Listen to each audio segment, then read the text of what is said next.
Media సోదరులకు నమస్కారం.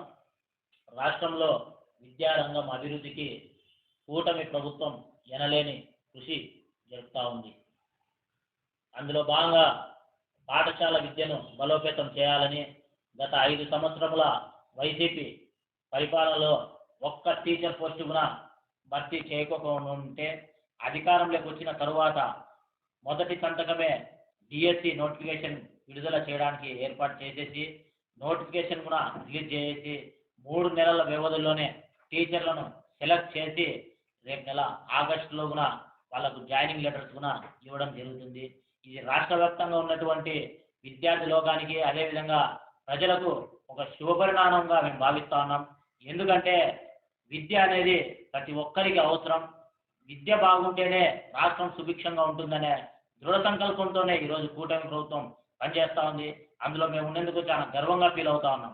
అదేవిధంగా పాఠశాల విద్యనే కాకపోకుండా సంక్షేమ వసతి గృహాలు ఏవైతే ఎస్సీ ఎస్టీ బీసీ మైనార్టీ సంక్షేమ వసతి గృహాలు ఉన్నాయో వాటన్నిటికీ కూడా మరమ్మతుల నిమిత్తం యుద్ధ ప్రాతిపదికన ఈ యొక్క మా యువనేత అదేవిధంగా విద్యాశాఖ మంత్రి గారి నారా లోకేష్ గారి ఒక ముందస్తు ఆలోచనతో ఆ హాస్టళ్లకు కూడా మరమ్మతులు శ్రీకారం చుట్టేటందుకు సపరేట్ బడ్జెట్ కేటాయించేసి ఈ దినం పనులు కూడా ప్రారంభమయ్యాయి.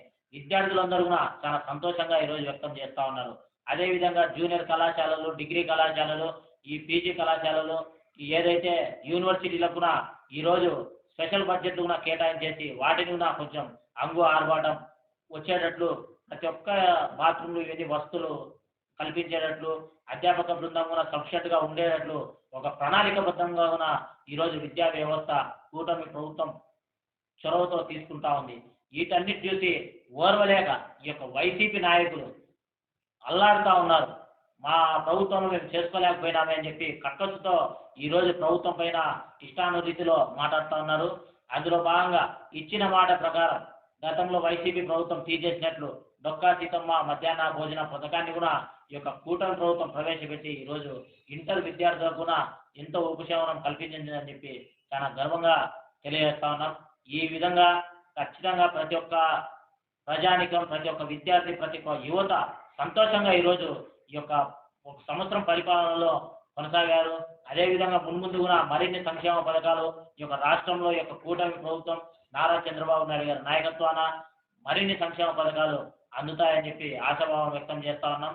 ఖచ్చితంగా ఈ యొక్క పార్టీలో ఎవరైతే కష్టపడి పనిచేశారో వారందరికీ కూడా సరైనటువంటి గౌరవం దక్కే విధంగా కాలరెగరేసుకొని చెప్పే విధంగా ఈ యొక్క పరిపాలన సుపరిపాలన జరుగుతూ ఉంది.